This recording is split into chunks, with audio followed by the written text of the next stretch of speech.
Thank you all for joining us here today. And Ross, thank you for your availability here to recap the 2017 season. We'll now turn it over to Ross for some introductory comments. Yeah, thank you. It's been obviously a very disappointing year for us. I was on the phone this morning with another GM who's playing a wild card game tomorrow night, and to hear the excitement in his voice was that much more painful for me to hide the disappointment in mine. It's been, obviously, from the injuries that we've sustained this year, it's been an extremely challenging year. There are some things that we found the silver lining. Our starting pitching has actually been productive. Our relief pitching was exceptional this year. I think overall, if you think about our pitching staff, we're in a very solid position. We've got to be better at scoring runs, and we've got to be better at preventing them from a defensive standpoint. That is part of the disappointment this year, the injuries, and we've definitely got to look to improve that. We've also got to look to complement our roster better. One way that we've started to do that is to think about our depth and our minor league system. So feel much better about the starting point and our ability to prevent injury going into 2018 than we did a year ago. But now it's time to roll up our sleeves and get better any way that we possibly can. Sat down with 30 players over the course of the last 2 weeks to talk about these things, how we can get better, how we can improve. Extremely hard and difficult to do that in a losing season, but a necessary step. At the same time, extremely encouraged and excited about a lot of things that I'm hearing. We have a group that believes that we can contend next year. We're going to do everything we can to complement that core. So with that, I'll turn it over to questions. Please raise your hand and wait for a microphone to be brought to you. Rush, Josh Donaldson on Sunday indicated his desire to stay in Toronto for the long term. What was your reaction to that? And are you open to talking long-term contract, and how realistic is that happening? Is that to happen this winter potentially? Yeah, it was, any time that a player expresses interest in staying with an organization is a great thing for that organization, and we're certainly glad that's the case. Enjoy every interaction I have with Josh Donaldson. They're not limited to the one that became public. And we enjoyed learning from one another. I love talking baseball with him. I love talking about how we can improve this organization. And that was the bulk of the discussion, and one part of it was him expressing his interest in staying here. To your question of are we open to that, absolutely. Ross, Mike Wilner from Sportsnet 590 The Fan. Further to the Donaldson question, a couple of years ago, when you guys went to arbitration and there were stories that came out that he was upset about the way it was handled, and the 2-year deal happened and everybody was happy about the 2-year deal. Are you guys going to try especially hard to avoid going into a room with Josh again this offseason? Yeah, I don't think it's as simple as starting out to avoid a room. I think what you start out to do is do a fair deal for both sides. That's what we'll work towards, is what's win-win. Something that works for the Toronto Blue Jays and works for Josh Donaldson.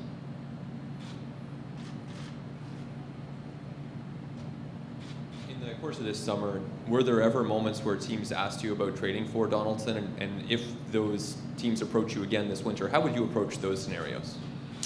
So there aren't many players that don't come up in discussion, and I think more and more in today's world of communication, the more robust front offices, baseball operations staff of 30 plus, and general managers, presidents, assistant general managers in the 5 to 6 number, not the 1 to 2 number.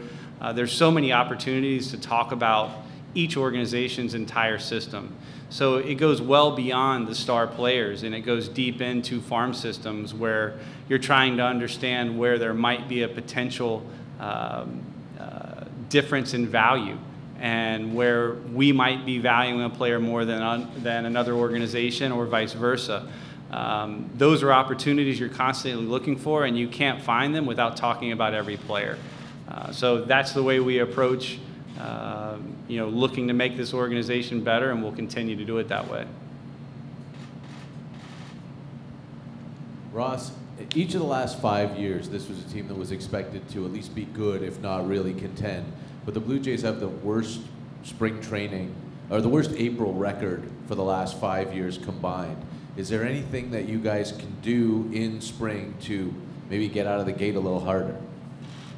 Yeah, John Gibbons and I talked about that a lot over the course of not just this year. We talked about that last year.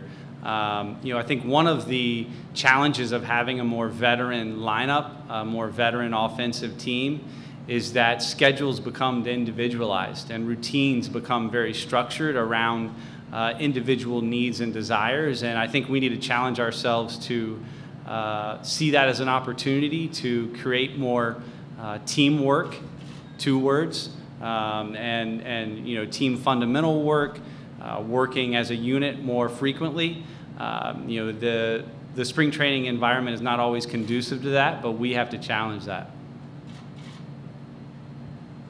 There were, I don't know if we ever got an official word from you guys or what, but there were stories this spring that the high performance department had a lot to do with those individualized sort of schedules. Is that was that true, and is that gonna change? No, I think the philosophy behind high performance is putting the player at the center of it. But that is more about physical and preparation from a strength and conditioning standpoint and from a mental standpoint than it is about the team.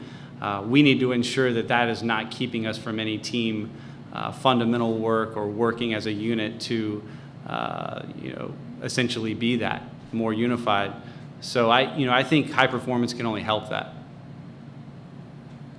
Ross, you mentioned the injuries before, with a couple of guys in particular, Devin Travis and Aaron Sanchez, who missed significant bits of time with injuries. Do you go into the offseason with any degree of certainty as far as their health going into next season, and how does that affect your offseason plan now? Yeah, so I think in the case, they're different cases, obviously, and it's hard to talk about 2 with one summary and be specific. So I'll separate them, and I think in the case of Devin Travis, we need to think about middle infield depth. If Devin Travis is healthy, he's hard to upgrade. So if he's healthy, we want him playing. If he's not, what is our alternative, and how does that person fit our team? And I think that's similar at shortstop. With where Troy Tulowitzki is in his career, are we going to get 160 games out of him? Not likely. So we need to plan and account for a very good major league player getting significant reps at short and second base. As it relates to Aaron Sanchez, we feel as though that we've learned as much about blisters as we possibly can. We've talked to every other team in baseball that's dealt with him. That's ongoing. We've learned a great deal. We are optimistic that he will return to be a starting pitcher. Ross, when you came on my show a couple of weeks ago, you talked about that sort of backfilling for Travis and Tulowitzki, and you mentioned players like Jose Ramirez, Marwin Gonzalez, Ben Zobrist. Can you create one of those guys on your own, or do you have to go out and get one? And is that going to be a focus for you guys this offseason? Well, if we could create one of those, that would be fantastic. I don't mean in the lab.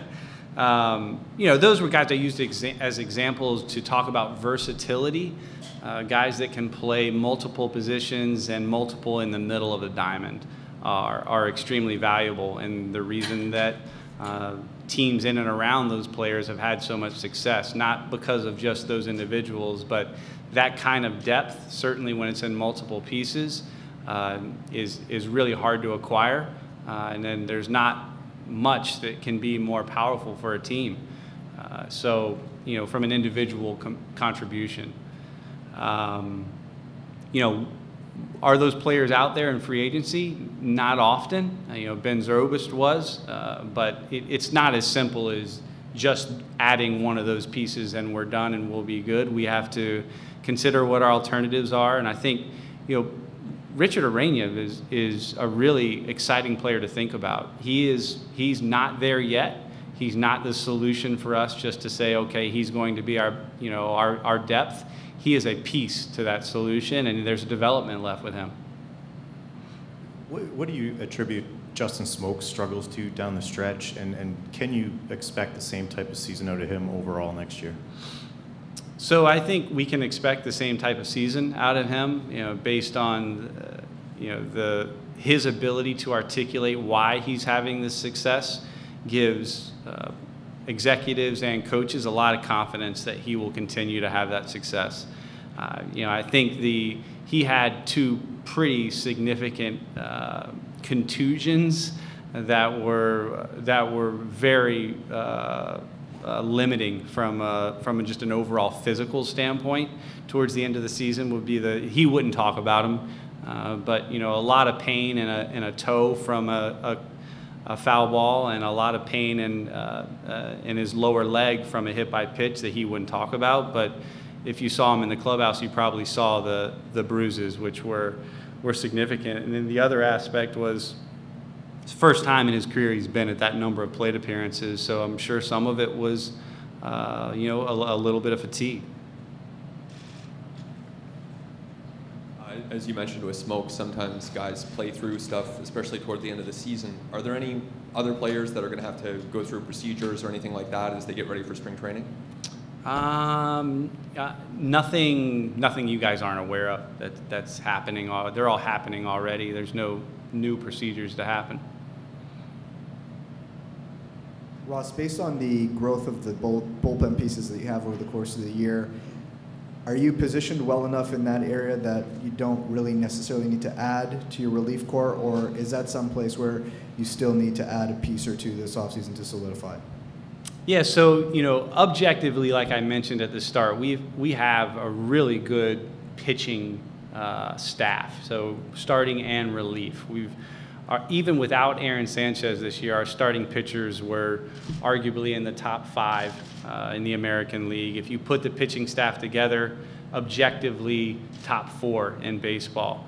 And the other 3 teams are winning divisions and going on, further into the playoffs. So how we impact that could be in several ways. It could be, a significant piece in the pen. It could be a significant piece in the rotation. It could be both. Could be via trade. Could be via free agency. But to us, it's going to be about depth and ability to make significant impact. So, impact in baseball is defined in terms of how you help a team win. And there's a lot of ways to do that.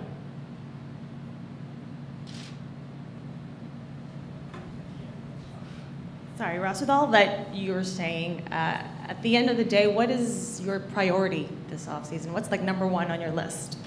It's a fair question, but it really isn't as simple as, in my opinion, just saying we're going to make sure we add a starting pitcher, or make sure we add a starting right fielder. To me, it's more about depth. So our priority is to provide enough depth that we have a 40-man roster and a minor league system that is capable of sustaining a 162-game season. We will have more injuries. So to just go out and say if we get a right fielder, a starting pitcher, a backup catcher, and a middle infielder, we'll be fine. I think it's a little bit more complex than that. It may end up looking that way, where it was only in free agency and it was for key acquisitions. But I want to stay open and creative to multiple ways to do that, and could be in the form of addition and subtraction. Maybe there's a piece that comes off of our major league team. A lot of people have asked us a lot of questions about the potential of trading very, very good players, and I won't mention them by name. The only way we're going to do that is if we can make our major league team better and feel that we can continue to contend.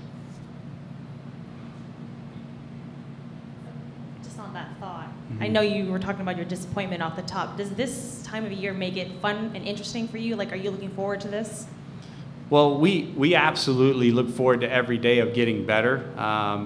Every aspect of my job is certainly energizing and entertaining. Not always fun. I don't think fun is the right word for a job of this magnitude and the responsibility to these fans and to this city and to, as importantly, to our team. to our staff and players that devote their lives to winning championships, and that's what it's all about for them. We've got to be better. So it's energizing, and there are certain aspects of it where we do put smiles on our faces, but truly what will be fun, and the only thing that I will talk about being fun, is winning a World Series. Ross, just knowing that there's a whole lot of development and potential things that could happen, do you believe Vladimir Guerrero Jr. is one of those rare special talents that could show up in the major leagues as a teenager? Well, there's not a lot of time for that as a teenager, but yeah. I mean, I suppose that there's a chance. I just think it's unlikely that that a player moves through the system in essentially 2.5 years, based on the way we're constructed. Could it happen? Absolutely could happen. I think like I said, it's just more likely that we try to give him every chance possible for him to be incredibly talented and incredibly productive at the major leagues. And oftentimes you have to sacrifice a bit on not rushing that, because for him to be the best potential offensive and defensive player, maximizing the opportunity he has in the minor leagues is extremely important. Just as a follow-up, what was your overall kind of evaluation of the minor league talent this year? Was it a good year for you developmentally? Yeah, we feel really good about the progress of, objectively, we started the year, roughly in the mid-20s by most accounts, and now there's one objective source that has us, I believe, 9th or 10th. We feel that progress is close. Where we're not where we want to be, but now to look up and have Vladimir Guerrero and Bo Bichette and Nate Pearson to have the performance that they had this year, Anthony Alford, his introduction to the major leagues, Teoscar Hernandez, the performance he had this year throughout the course of the year and in the major leagues, the progress of Ryan Borucki, the bullpen development that we had this year, the development of Dan Jansen and Reese McGuire. We're looking up at a group of 30 to 40 players that have a significant chance to make an impact. We go through as a group of baseball operations team, and we individually prep out our system. When we did that 2 years ago, it was very difficult for us to get past 15 with names we were excited about. When we did that last year, it was difficult to get past 20 with names that we're excited about. Now we have a list well over 30 of guys that are having debate in and around the 30th player as which one's going to be more productive than the other. So, that's the thing about player development in professional baseball, that with time, value changes, production changes, and development happens. So the number of players that we feel like have the chance to get better and to overachieve has significantly increased. Ross, can you confirm any conversation that you might have had with Jose Bautista about the option year of his contract next year, and if so, when did you have that talk, and how did it go?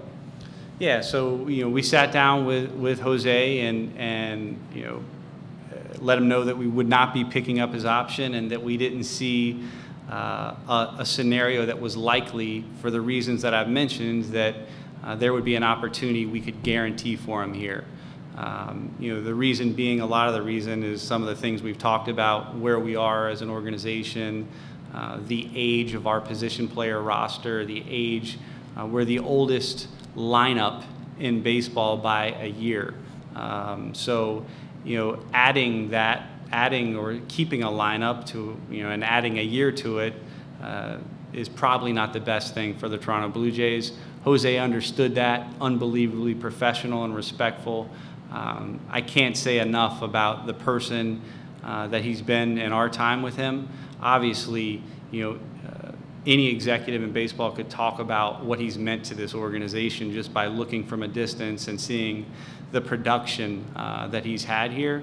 But it was exceptionally moving for myself, for Mark Shapiro, for some of the members, Ben Charrington, for Steve Sanders, and Mike Morove, who are new to the Toronto Blue Jays, to be here on that last home game and to see the celebration of Jose Bautista. That will not be the last celebration of Jose Bautista. We will ensure that we know he will continue to be celebrated for years by the fans here. We will ensure that we create that opportunity so that he has the chance to have the people he wants here, and that to be, as symbolic as it possibly can be and as powerful as it possibly can be. Ross, back to Vlad Jr. for a second. Is he and Bo Bichette, are those guys who may be invited to big league camp this spring? Are they people you want to take a look at in that environment? You're one step ahead of me again, Mike. Yeah, so no, we haven't started to think about invites yet. Sure, they could be in that. They certainly have deserved the chance or the reason to be considered for that. Ross, as you contemplate deal making this offseason, where do you have surplus that you can trade from? Well, now we have a little bit more in our minor league system than we've had. I've talked about it a lot, we feel trading away from your minor league system and trading from that depth needs to be when you feel like you're going to win a World Series, not when you're just going to be contending. There will certainly be a time when we feel that, and that will be, we hope it's not long away. So, the areas of depth I've touched on is just, our pitching. Our pitching has been, really, it's from our starting pitching has been strong. Our relief pitching has been even stronger than we expected, and we're really encouraged by the progress of some of the guys that will be in AAA. In addition to that, we have some outfield depth that are obviously in AAA, and that Anthony Alford and potential of Teoscar Hernandez. But we also have to make sure we're making our major league team better. So, we'll see. And sometimes teams from the outside looking in value things differently, like I mentioned, and that's where you create the opportunities. Did Teoscar Hernandez force himself into your picture next year with the September he had, and did the power surprise you? So I'd say two things. Teoscar's been great. He's been a great AAA player for a couple of years, and 90th percentile, and has youth, athleticism, power, speed. The power was in our professional scouting reports, and the power had shown up prior. I think he obviously had a great run in September. There aren't a lot of players that probably hit as many home runs as he did, and certainly not players still of rookie status. So. In 1 month. So he's been great, really encouraged by how he's handled the major leagues and the environment. And we asked a lot of him, played him virtually every day, put him at the top of the lineup, played him in multiple positions, and he handled himself well.